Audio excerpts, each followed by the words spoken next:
Hello, this is Iron Bill back again with another video, and today's video is going to deal with Iron Banner Tribute. I'm going to be running, I think I'm Hunter in this one, and Mida, Heliocentric, Hammerhead. I think I'm running Worm God Caress. I filmed this a few days ago, and I kind of held off making it just because of stuff. There's never a great reason, just stuff. Anyway, I want to talk a little bit about Tribute because as opposed to regular control, Tribute is, I don't know, in some ways more frustrating because if you're interested in winning. The nature of the game as a solo queue player, is such that you just can't control, how your teammates are going to handle the Ingrams, how they're going to get baited for Ingrams, and, there are so many swings that happen because somebody makes just one mistake.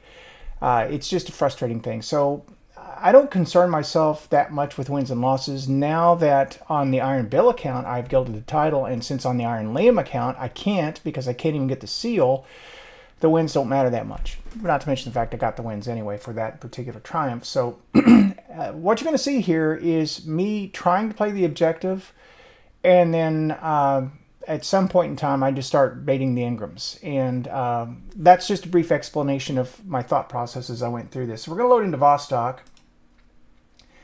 By the way, I do want to note, and I never show this, I'm running double kinetic aim and flinch resist for this Mida. And I really like the way this feels right now.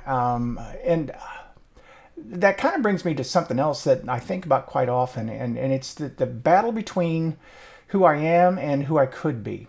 And currently, I'm a scout guy. Could I be something else? I don't know. Sidearm, maybe, but I didn't play that very well, clearly. Not to mention the fact that once the Titan puts a melee on me, he gets an overshield and whatever. I mean, oftentimes. I don't know if it did in that particular case, but it oftentimes happens. Anyway, I digress. I sometimes wonder if I should just commit to other weapons and make them work. But the counter-argument to that is, if I do that, I never really develop the skill set to master any particular thing. I'm constantly switching, and I'm constantly in a state of upheaval. In fact, I'm tearing the scab off all the time. And I think I've finally settled into the fact that I'm just going to have to be who I am for now and hope that turns into something else down the road. And that's just the best I can do. Being an older player, I would rather have some success, I think, rather than constantly have my head drummed into it and question my age at every turn. When I was younger, I didn't question that. It was always just get better. But now the other question that's always in the background is, can you get better?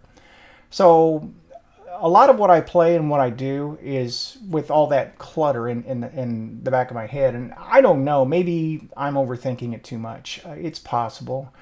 But maybe I should just play.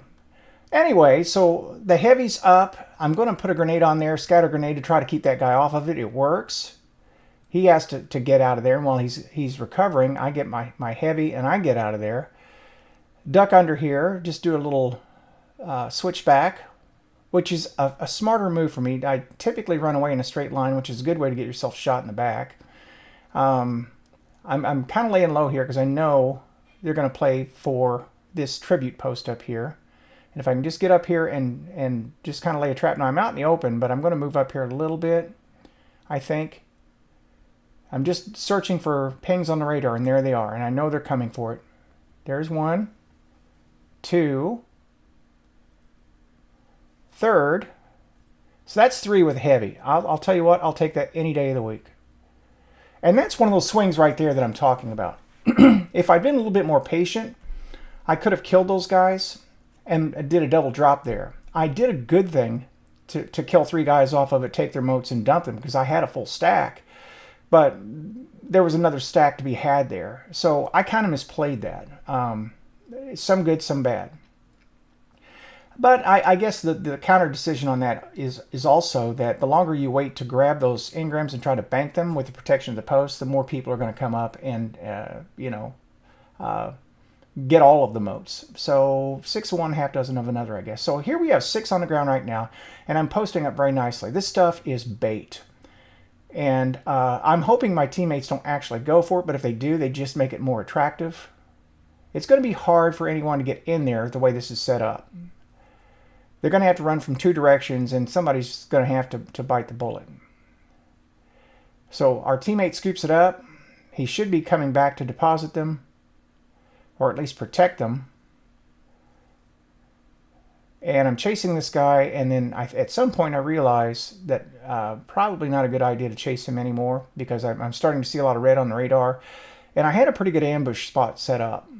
So I think I briefly look at that possibility again, then realize that the zone is switched and we need to probably move up towards the B side.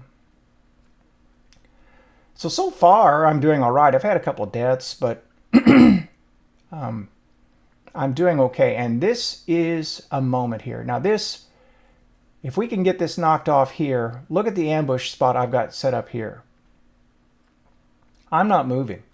I'm not moving at this point because I know they're going to come and deposit there. They have to if they're going to catch up. And here they come.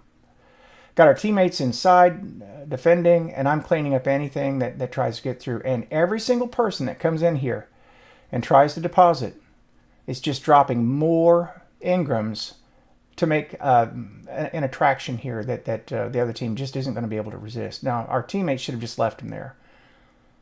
But, again, he adds another engram to the pile, and is just making it all that more likely that somebody's going to run for it. All right, so they do get a dump, but they paid a high price for that in terms of getting their heads thumped. And he's back there. I know he is. It's up, but I'm still pulling kills out of it. I mean, this, if I'm just playing to get kills, this was the smartest thing I could have done. If I'm playing to win, I don't know. I actually did a great service for the team there to hold that spot down as much as I did, but ultimately they did get some engrams in there and did get a lead.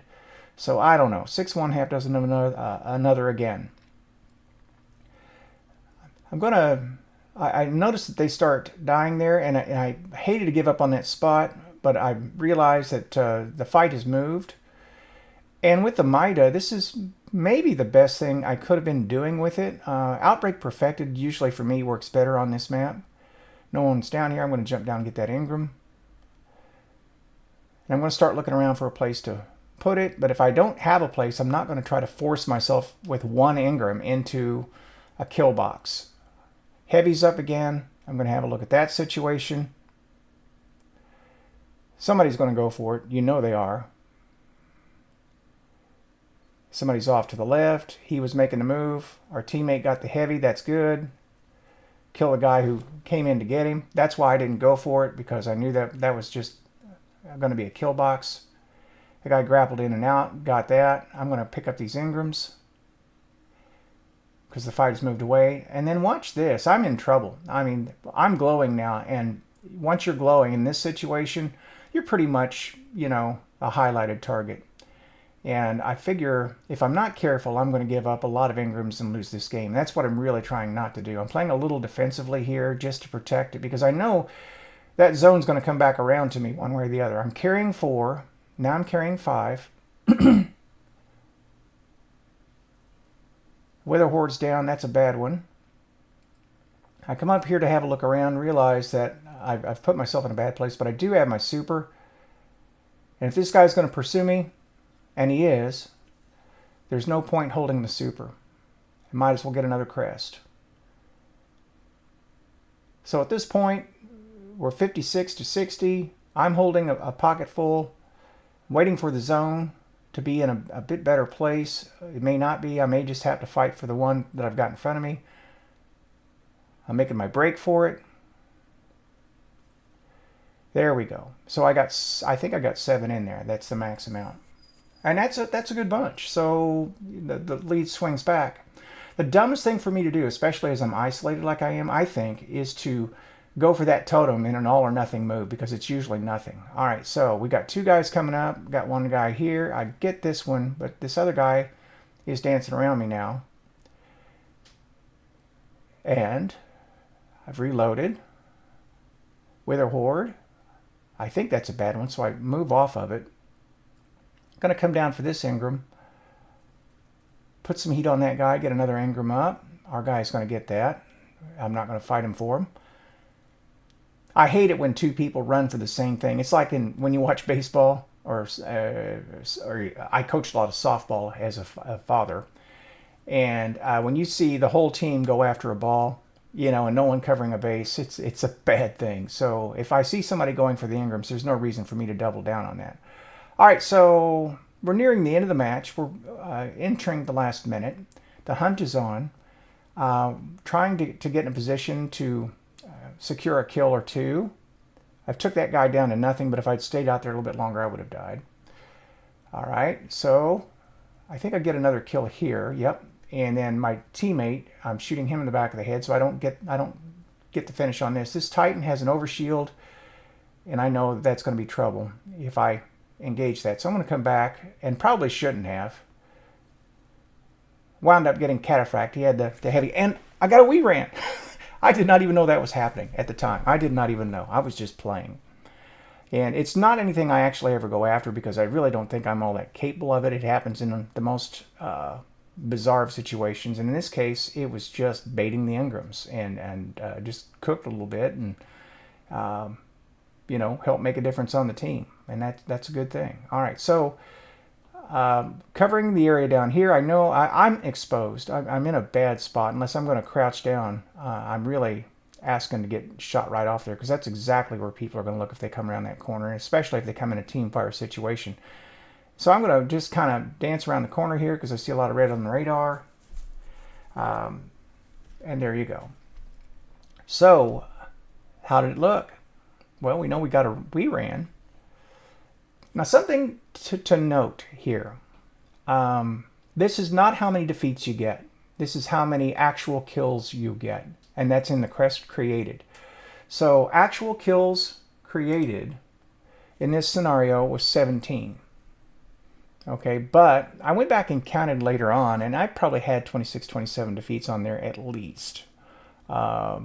So comparing that to normal matches, that's probably about as well as I'm going to play with a scout, in this meta. In terms of this game mode, I'm fourth on the list on the team. So did I help my team or did I not? I would argue yes, I did, because hanging on to those 7 motes rather than giving them up, look at the score.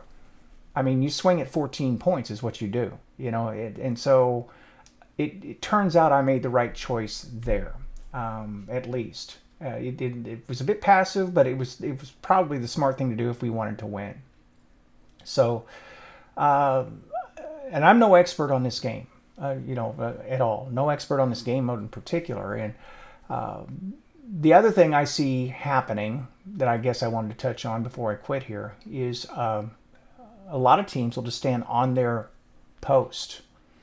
And since it's not about KD on this particular thing, they'll go ahead and take the loss firing at the other teams, but they've got teammates packed up there, so if somebody goes down, somebody just picks up the mote and deposits them. So basically, you're feeding the other team by killing them right at the post where somebody can pick it up and deposit immediately. It works against you. So there are just ways to exploit this mode that I'm not real wild about. And those are just things that I see.